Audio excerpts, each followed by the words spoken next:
मेरे चैनल में। So guys, देखिए कल के दिन आपने देखा था ना, निफ्टी में 1.97 की तेज़ी देखने को मिली थी। लेकिन अगर आप देखोगे स्मॉल कैप और माइक्रो कैप में काफ़ी अच्छी तेज़ी देखने को मिली।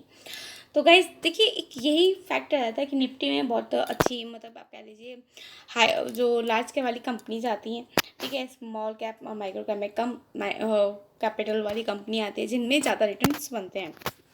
तो जैसे जैसे मार्केट अगर टूटा था तो मार्केट ने अपने आप को करेक्ट भी किया है, ठीक है। तो ऐसे में क्या करना होता है गाइस, हमें अपने पोर्टफोलियो को ना डाइवर्सिफाई करके चलना होता है। हमें जो मेटल हो गया, फाइनेंस हो गया, इंफ्रा हो गया, इन सेक्टर में आप इन्वेस्ट करके चल सकते हो। लेकिन ऐसा भी नहीं है कि आप ज़्यादा सारे सेक्टर्स में मतलब पैसा लगा दो। ओवर डाइवर्सिफाई भी नहीं करना है, ठीक है। आपको जो ट्रेंडिंग सेक्टर हैं, जो कि ट्रेंडिंग सेक्टर्स हैं, उन्हीं में ही पैसा लगाना है। किस में पैसा लगाना, जो ट्रेंडिंग सेक्टर है, ताकि आपका पोर्टफोलियो में ईजिली रिटर्न बन सके। ये चीज़ें क्लियर हुई, ठीक है गाइज। वहीं अगर बात करें ना, देखिए FIR है।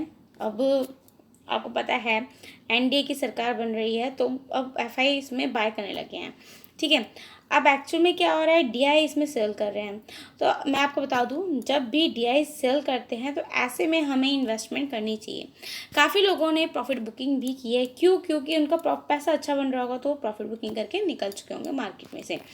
गाइस देखिए, सबसे बड़ी बात है कि ये कहा जाता है कि जब एग्जिट पोल के रिजल्ट्स आएंगे तो मार्केट एकदम से मतलब लाइक यू करके बूम ऊपर जा सकता है, मतलब एक तेज़ी देखने को मिल सकती है। लेकिन एक्चुअल में ऐसा नहीं हुआ। मार्केट में हमें एक डाउन ट्रेंड देखने को मिला, ठीक है। मार्केट ने अपने आप में मतलब बहुत, मतलब 8 से 10 साल के बीच में मार्केट में जितना तरीके से मतलब ऐसे करके यू गिरावट आई, तो बहुत ह्यूज, मतलब ये बहुत ह्यूज गिरावट देखने को मिली थी, ठीक है। वहीं कहीं ना कहीं मार्केट ने अपने आप को करेक्ट भी किया। गाइस इसी बीच में हमें वर्ड विजार्ड इनोवेशन से रिलेटेड कंपनी के बारे में एक अच्छी खबर सुनने को मिली। कल के दिन इसमें काफ़ी अच्छी तेज़ी देखने को मिली थी, 1.55% तक की। 52 रुपये पे स्टॉक प्राइस ट्रेड कर रहा है। 1362 का इसका मार्केट कैप है। और पी इसका 100 है, मतलब 100 से ऊपर तो ज़्यादा हाई होता, लेकिन एक तरीके से देखा जाता है कि स्मॉल कैप कंपनी का भी इसका पी रेशो बहुत ज़्यादा हाई वैल्यूएशन पे ट्रेड कर रहा है। गाइस एक्चुअल में क्या है, इनको 10,000 करोड़ का मार्केट 10,000 करोड़ का ऑर्डर मिला है। किसका? एक्चुअल में ये कंपनी EV सेक्टर से रिलेटेड है और उसको फिलीपींस से 10,768 करोड़ का ऑर्डर मिला। बहुत बड़ा ऑर्डर मिला है इतनी छोटी कंपनी को। तो गाइस किस चीज़ के लिए बनाया? 2 व्हीलर, 3 व्हीलर और 4 व्हीलर बनाने के लिए, कमर्शियली, ठीक है। तो अब आप ये सोच लीजिए, मैं ये नहीं कहूँगी कि इसका जो कंपनी है ना, ये कंपनी का मतलब 100 साल तक मतलब इस कंपनी का रहेगा, नहीं ऐसा मैं नहीं कहूँगी। लेकिन हाँ, आप ये कह सकते हो कि EV सेगमेंट जो है 10 साल तक तो उसके अंदर काफ़ी अच्छी ग्रोथ देखने को आपको मिल सकती है। आने वाले 10 साल में आप ये कह सकते हो कि EV सेक्टर काफ़ी अच्छा ग्रो कर चुका होगा, ठीक है। देखिए, जब भी ग्रोइंग मार्केट होती है, ग्रोइंग कंपनी होती है, अगर हम ऐसी जगह पे ऐसे सेक्टर्स में पैसा लगाते हैं तो हमें जल्दी रिटर्न बनने के और ज़्यादा रिटर्न बनने के चांसेस उसमें ज़्यादा हो जाते हैं। ये चीज़ें क्लियर हो रही हैं। वही अगर बात करोगे तो अगर मैं डॉलर में बताऊँ, 1.29 बिलियन का ऑर्डर मिला है, जो कि 10,768 करोड़ रुपये का देखने को मिलता है। एंड गाइस देखिए, इनको 2 व्हीलर एंड 3 व्हीलर डिलीवर करने का काम मिला है व्हीकल सेगमेंट में। और बहुत ज़्यादा एक छोटी सी कंपनी को इतना बड़ा ऑर्डर मिलना किसी भी कंपनी के लिए बहुत बड़ी गर्व की बात हो जाती है, ठीक है। गाइस अगर आप देखोगे, मैक्सिमम इसने 570% तक का रिटर्न दिया है अब तक का, 2020 के अंदर ही थी। और अगर आप चार्ट को ध्यान से देखोगे ना, तो चार्ट में इस बीच में काफ़ी कुछ ज़्यादा मूवमेंट देखने को नहीं मिल रहा है। इट मीन्स आप ये कह सकते हो, जब ये अपने इस वाले जोन को करेक्ट कर देगा, लाइक अब यहाँ से ये यूँ चला जाएगा, तो आपको यहाँ पर न्यू हाई बनता हुआ देखने को मिल सकता है।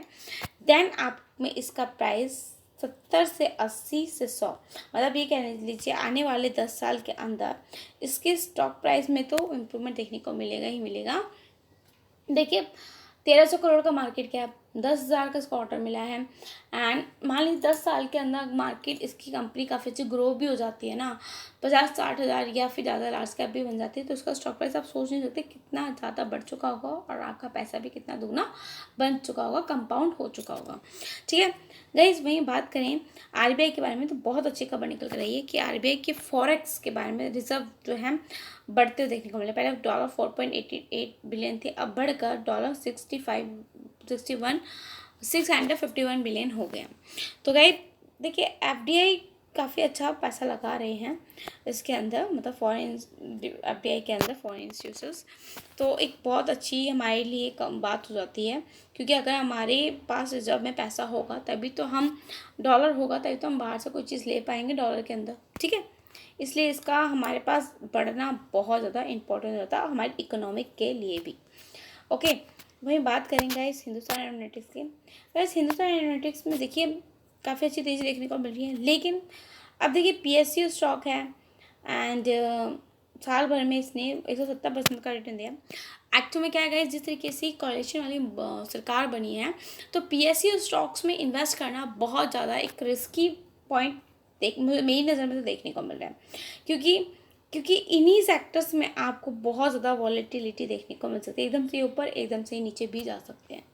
तो देखिए एक चीज़ ये भी है कि इसरो से रिलेटेड इन्होंने जो काम मतलब इनोग्रेटेड किया है फैसिलिटीज़ में, जिसमें हेल सपोर्ट कर रही है इसरो को LV-M3 प्रोग्राम के अंदर। क्योंकि आपको पता है हेल के पास हेलीकॉप्टर और जो लड़ाकू विमान सब बनाने वाले इक्विपमेंट्स होते हैं, और बड़ा सामान उसको वो कैरी करके इधर से उधर पहुँचा सकते हैं, ठीक है गाइज। अगर आप देखोगे तो अब तक पिछले 5 दिन के अंदर 10% की इसके अंदर करेक्शन हुई है। तो कहने को एक अच्छा मौका है इसमें एंट्री लेने का, ले भी सकते हो आप एंट्री, मैं ये कहूँगी, और इग्नोर भी करके चल सकते हो, तो इतनी कोई बड़ी बात नहीं होगी, ठीक है। वहीं अगर आप देखोगे कि उसका भी ज़्यादा कुछ हाई नहीं है, 41 के लेवल पे देखने को मिला, 3000 करोड़ की कंपनी देखने को मिलती है, ठीक है।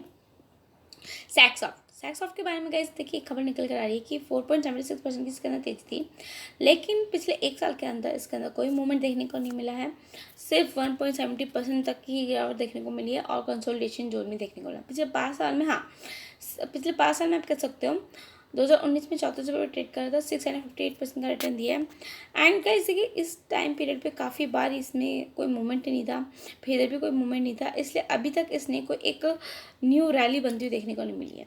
जब तक ये इस वाले रेंज को यहाँ से यूँ ऊपर ब्रेक नहीं कर देता, तब तक आपको इसके अंदर एक अच्छा मूवमेंट देखने को नहीं मिल सकता है गाइस। पिछले 5 साल में, मतलब 5 साल के टाइम पे से 350-355% तक पहुंच गया था। तो एक चीज़ पता क्या पॉइंट है, अगर आपने इस वाले पॉइंट पे बाय किया है तो मैं तो आपको कहूँगी होल्ड करके चलो। क्यों, साल भर तो आपको देखिए होल्ड करना ही पड़ेगा, तभी आपको ये 350 से ऊपर आता हुआ देखने को मिल सकता है। एंड अब हाई पे बाय किया तो वेट तो करना ही पड़ेगा, जिन्होंने लो में बाय किया उनको तो अच्छे रिटर्न बन ही रहे होंगे। गाइस नेक्स्ट कंपनी हमारी RBZ ज्वेलर्स लिमिटेड निकल कर आती है। RBZ ज्वेलर्स लिमिटेड में अगर मैं आप लोगों को बताऊँ तो इसमें 13% की तेज़ी देखने को मिली थी, ठीक है। एंड इसके प्रॉफिट में गाइस गिरावट आई है, आप ये देखते जाइएगा, प्रॉफिट में गिरावट है। एंड सैक्सॉफ्ट के बारे में मुझे आपको एक चीज़ और बतानी है, इसके सेल्स में हमें इंक्रीमेंट देखने को मिलती है, बट प्रॉफिट में हमें इंक्रीमेंट देखने को नहीं मिलती, जिसकी वजह से आप ये कह सकते हो कि इस स्टॉक के अंदर अभी हाल फिलहाल में इतने उतार चढ़ाव देखने को मिले हैं, ठीक है। अब RBZ के बारे में बताऊँ तो इसके प्रॉफिट में गिरावट आई है, ठीक है। इसके सेल्स में भी आप देख सकते हो एक गिरावट देखने को मिली है, मतलब जहाँ पहले दिसंबर में सेल इतनी अच्छी थी तो उसके बाद इसमें मार्च क्वार्टर में सेल्स में उतनी ही गिरावट देखने को मिली है। तो जिस वजह से आप कह सकते हो कि RBZ का थोड़ा सा कंसोलिडेशन जोन में देखने को मिला है। एंड मैक्सिमम अगर आप देखोगे ना, जिस IPO प्राइस पे लिस्टेड होता है 115 पे, अब तक इसने 13% का ही रिटर्न दिया है। गाइस मैं आपको बता दूं कि जब तक ये 100 रुपये की रेंज में ना आ जाए तब तक आप इसको बाय करके मत चलिएगा। इसका मार्केट कैप ज़्यादा कुछ हाई नहीं है, और P रेशो भी 24 देखने को मिलता है। तो RBZ ज्वेलर्स को आप एक रडार लेवल पे लेकर चल सकते हैं, साथ के साथ स्टडी करके चलिए।